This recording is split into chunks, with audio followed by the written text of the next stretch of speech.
Bom, vamos para a segunda parte aqui agora, onde eu vou pegar todo o desenho que eu já fiz na aula anterior e vou acrescentar dentro do Godot e vou implementar toda a parte de movimentação desse disco voador. Bom, agora na Godot Engine eu vou criar um projeto. Eu vou chamar isso aqui de Objeto Voador Não Identificado Project, OVNI Project. Vou criar uma pasta dentro de Godot, no meu caso, em Projects. Vou criar uma pasta aqui chamada OVNI Project. Ok, seleciono ela.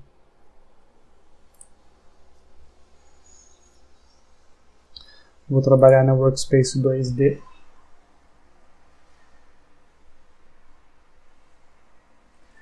E agora eu vou colocar as imagens que eu gerei aqui dentro de REST, dentro de Resource. Para isso eu vou lá na pasta mesmo.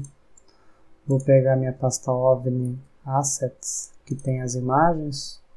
Vou entrar dentro do meu projeto, Projects, OVNI Project, e vou colar a pasta aqui. E aqui no Godot ele já faz um update e aparece todas as minhas imagens em Resource.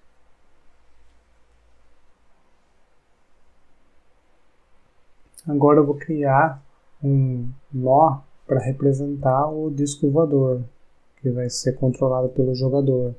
Para isso, nesse exemplo aqui, eu vou criar uma área 2D.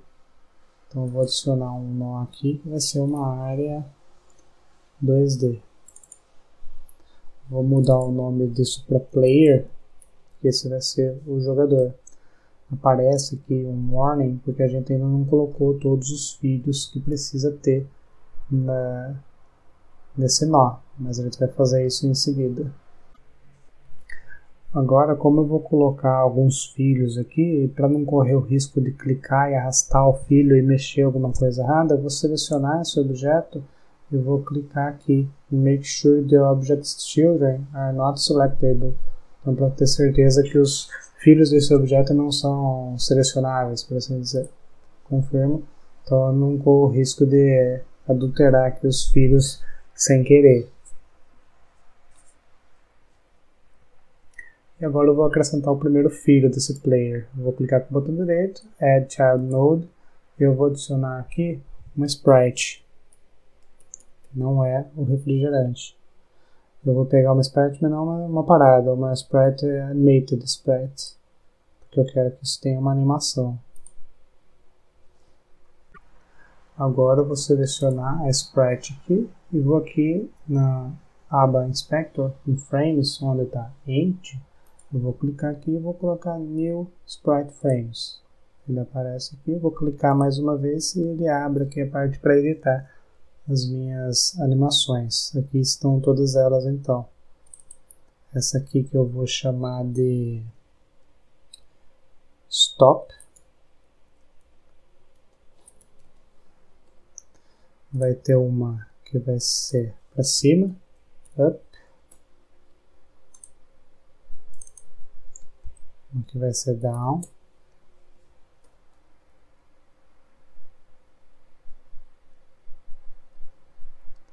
E uma que vai ser para o lado, Side. Se for para o lado esquerdo ou direito, eu vou só fazer um flip, mas a animação é a mesma. Essas são as 4 animações que tem no meu jogo. Começando então pela Down, que é para baixo, eu vou pegar essas imagens aqui e vou colocá-las dentro da animação. Para o lado, são essas outras duas imagens. Parado é Stop 1 e Stop 2. E para cima é Up 1 e Up 2. Agora aqui eu vou definir qual que é a animação padrão, que é parado. Vou posicionar esse meu player no centro da tela.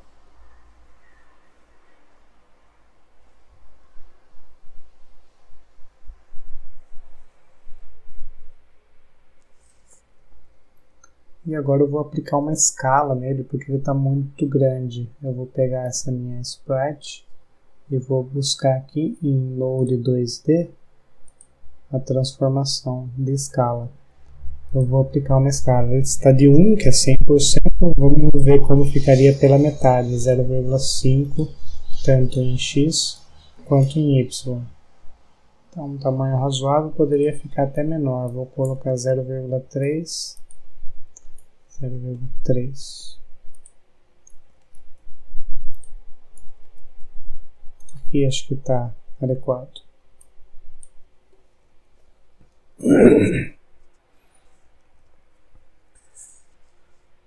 Veja que ainda há um warning aqui, que ainda falta um filho para eu colocar. No caso, eu vou colocar um Collision Shape 2D, que é inclusive uma sugestão que ele mesmo está dando.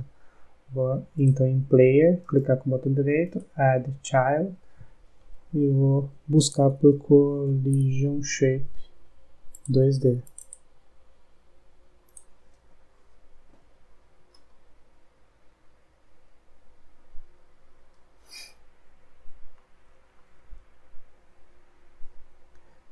Agora, selecionando meu Collision Shape 2D, eu vou aqui em Shape, como está Int, eu vou criar alguma forma aqui que mais se adequa ao meu desenho. Tem algumas opções, eu vou usar a cápsula. Eu vou configurar essa cápsula agora.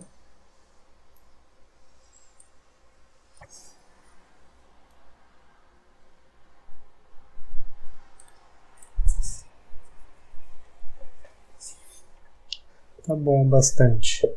Veja que não tem nenhum warning agora, porque eu resolvi todas as pendências que havia e o meu player está já pronto.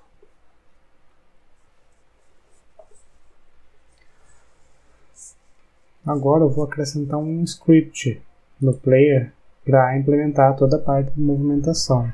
Então eu seleciono o player e clico aqui em Attach a New or Existing Script to the Selected Node. Eu vou adicionar um script novo ou existente. No caso, eu vou pedir para criar um player script.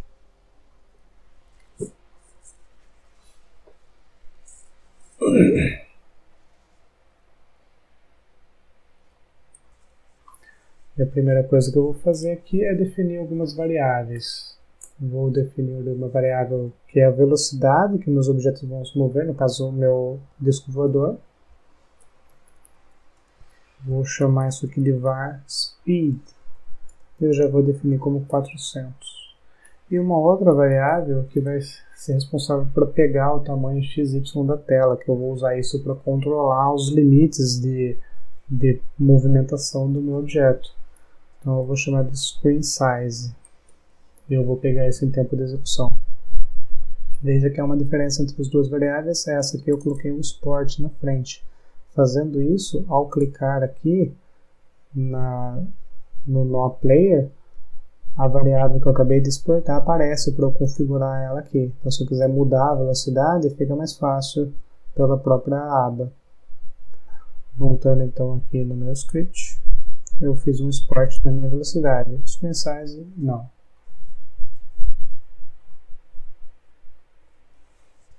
E agora a primeira coisa que eu vou fazer é definir o screen size logo no início. Assim que iniciar essa cena, ele vai executar o método ready.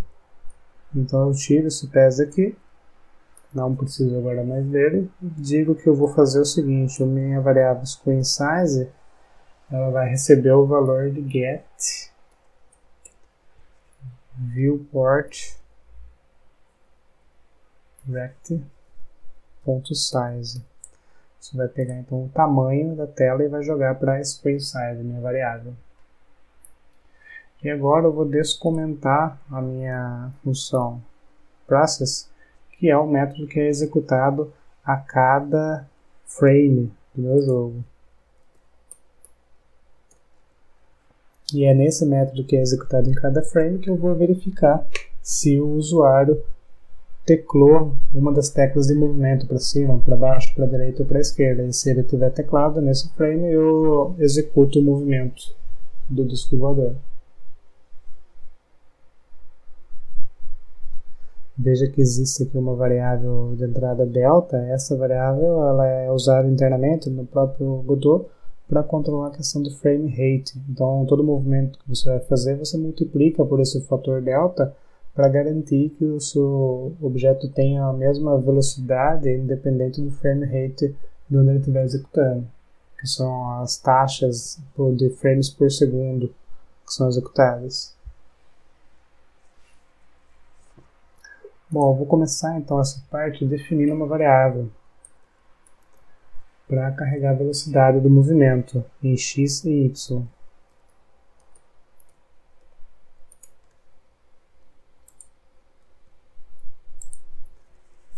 Essa variável ela vai ser do tipo vector.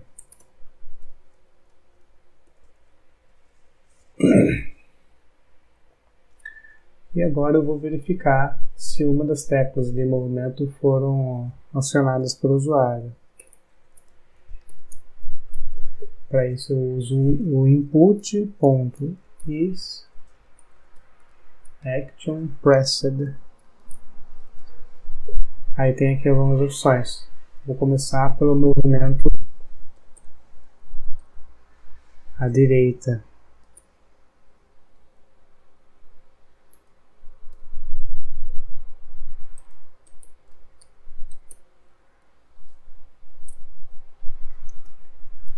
Então, se ele estiver se movimentando à direita, eu vou aumentar a velocidade em x.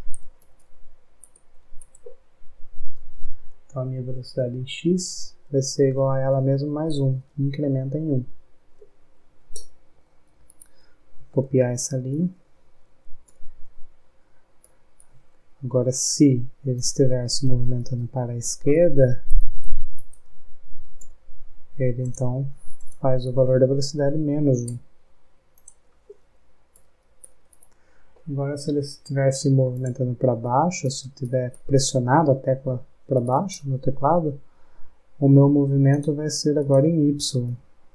E ele vai somar 1, porque o ponto 0, 0 é no canto superior esquerdo. Então, ele começa a contar o eixo y daqui do canto e vai somando o y aqui. Não é a direção do gráfico cartesiano. Então, para ele descer, ele soma em y. E se ele apertar para cima no teclado, ele subtrai em y. Até chegar em 0.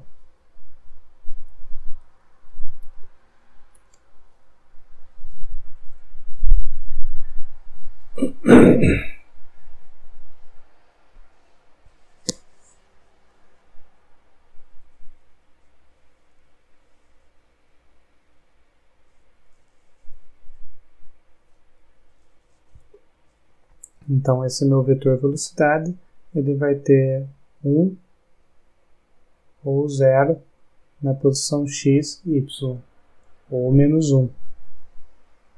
1, 0 ou menos 1 na posição x e y. Mas eu quero que a minha velocidade, na verdade, seja de 400 a cada frame.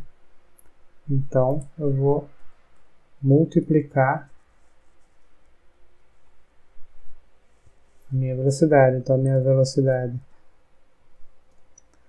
ela vai ser igual à minha própria velocidade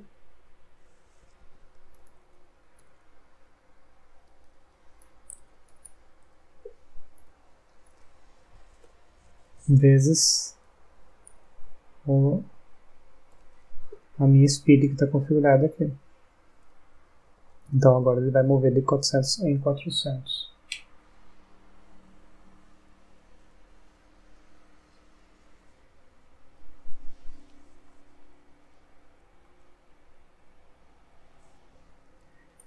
E para que isso tenha efeito, eu tenho que, por fim, modificar a posição da minha sprite.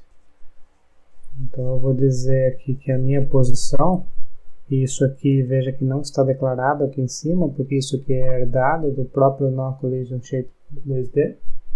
A minha posição, então agora, ela vai ser igual a um incremento da velocidade, que é positivo ou negativo. E para tratar a questão do frame rate, eu multiplico isso por delta.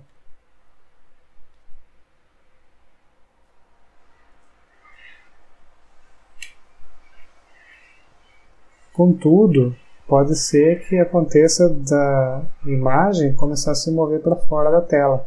Então, essa posição aqui só vai ser aceita se ela estiver dentro de um limite entre 0 e o máximo, seja em x, ou entre 0 e máximo, seja em y. Então, para fazer esse limite, eu vou usar a função clamp. Então, eu vou dizer que a minha position em x, ele vai ser igual a clamp. O primeiro parâmetro é o próprio position em x. Isso aí tem que estar entre um limite, que vai de 0 até a minha variável screen size x. E a mesma coisa para a minha posição da minha sprite em y, que ela vai ser a posição em y, mas limitada de 0 até o screen size y. Agora eu vou salvar a minha cena, sim, save scene. Posso deixar com o nome player mesmo, que é a cena do meu player, que é a nave espacial. Vou clicar em executar. O Godot reclama que não existe nenhuma cena configurada como a cena principal. Como eu só tenho essa cena, eu vou selecionar ela como a principal mesmo, que é a que vai ser executada quando começar o projeto. Seleciono aqui minha player scene. E ele começa o meu jogo, meu projeto, com um objeto aqui no centro. Se eu aperto para cima, ele vai para cima. Se eu aperto para baixo, ele também se movimenta para um lado e para o outro.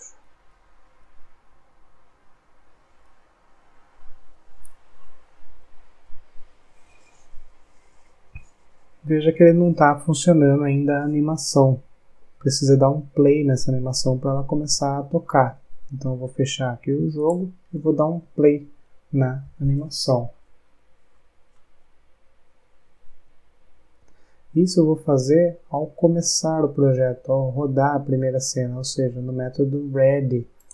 Eu vou pegar a minha animação, getNode, é a minha animated sprite, e vou chamar o ponto play.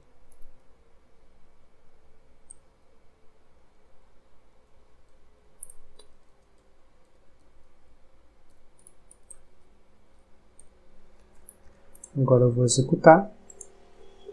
Ele já inicia com a animação funcionando. Então veja que ele está trocando os frames da minha animação stop, que ele está parado.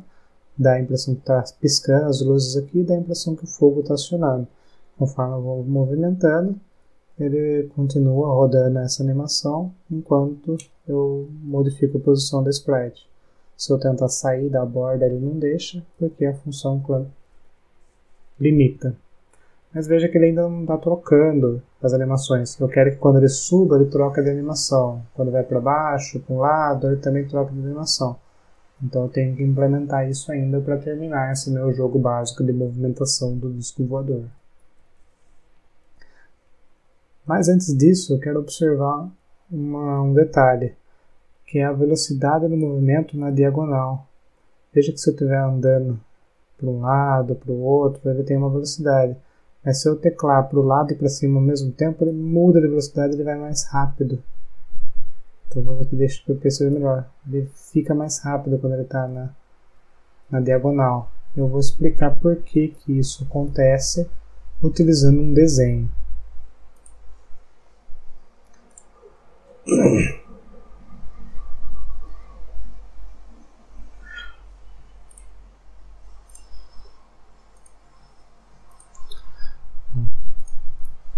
Imagine que a pessoa tecla para cima.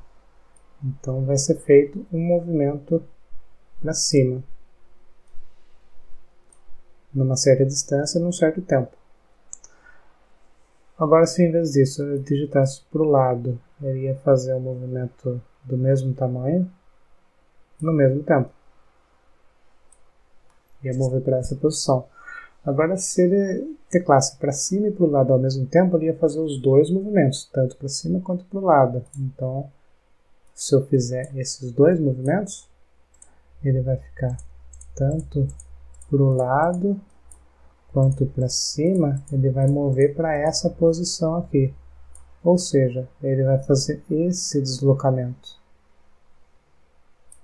No entanto, essa diagonal aqui, ela é maior do que esse tamanho ou esse. Então, se eu fizer um deslocamento na diagonal, ele vai ficar com uma velocidade maior, porque ele vai aumentar a distância no mesmo período de tempo, ou seja, vai realmente ficar com uma velocidade maior. Então é preciso fazer uma normalização quando os dois comandos for acionado.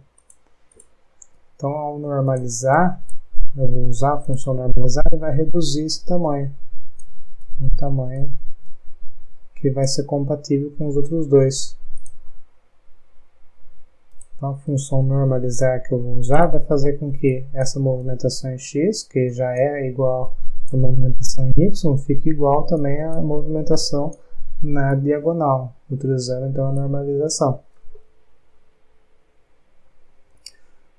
Vou deixar a imagem mais um pouquinho aí para quem quiser tirar uma foto, colocar um quadro na parede, essa obra de arte.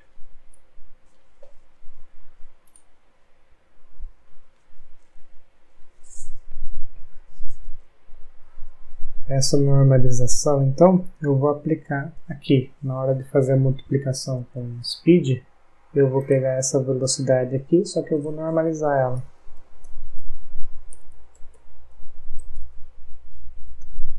E executo. Agora, a minha movimentação na diagonal tem a mesma velocidade do que a movimentação em somente x ou somente y. Agora, eu preciso escolher a animação que eu vou usar, dependendo do movimento que for ser feito. Então, antes mesmo de modificar a posição e fazer o movimento, eu vou acrescentar um trecho do código aqui. Só toma cuidado para deixar fora da indentação do if, né? Toda essa parte que não faz parte do if, não tem um abre e fecha escopo. É pela indentação que a gente sabe se está dentro ou fora do if. Então, fora do if. Mas antes mesmo de fazer a movimentação, eu vou verificar para que direção que está indo. Dependendo da direção, eu vou trocar a animação. Então aqui eu vou verificar se essa minha velocity.length for igual a 0, significa que está parado. Então, sempre que estiver parado, eu vou usar a animação stop. Então, eu uso o meu getNode animated sprite e falo que o animation dele é igual a stop. Se a velocidade for igual a 0, tanto em x quanto em y, ele está parado. Agora, se não, se else if a velocidade ponto x for diferente de 0, quer dizer que ele está se movimentando em x. Nesse caso, eu vou usar a animação side. Mas eu não sei ainda se ele está se movimentando para a direita ou para a esquerda. Se ele estiver se movimentando para a direita, eu deixo a animação do jeito que está. Agora, se ele estiver se movimentando para a esquerda, eu tenho que fazer um flip horizontal nessa animação. Então eu faço o seguinte: getNode animated sprite .flip h, e aqui eu vou colocar verdadeiro ou falso, ou true ou false. Se for true, ele faz o flip, se for falso, ele não faz o flip, mantém como está. Agora, essa condição booleana, se verdadeiro ou falso, eu posso colocar escrito falso ou true, ou ainda colocar uma condição.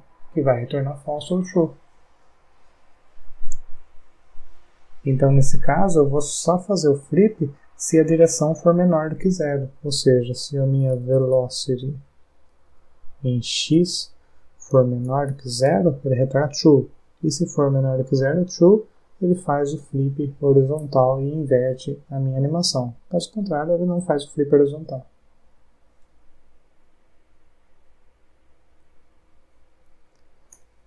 E por fim, else if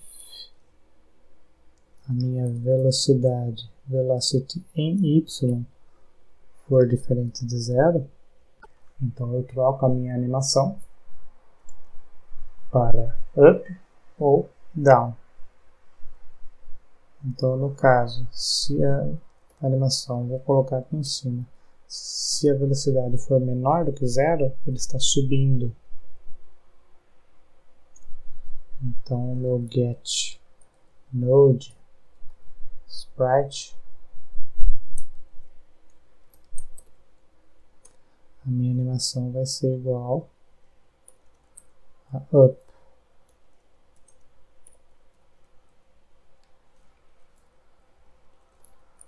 Mas se ainda o meu y for maior do que 0, quer dizer que ele está descendo.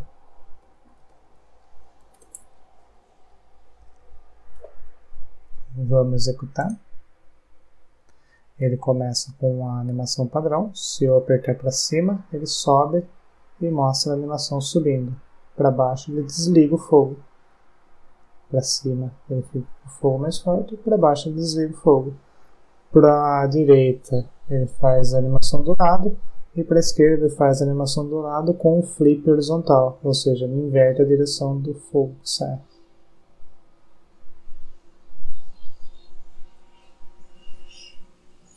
Na horizontal, ele aciona também o do lado, porque é a condição X que ele verifica primeiro.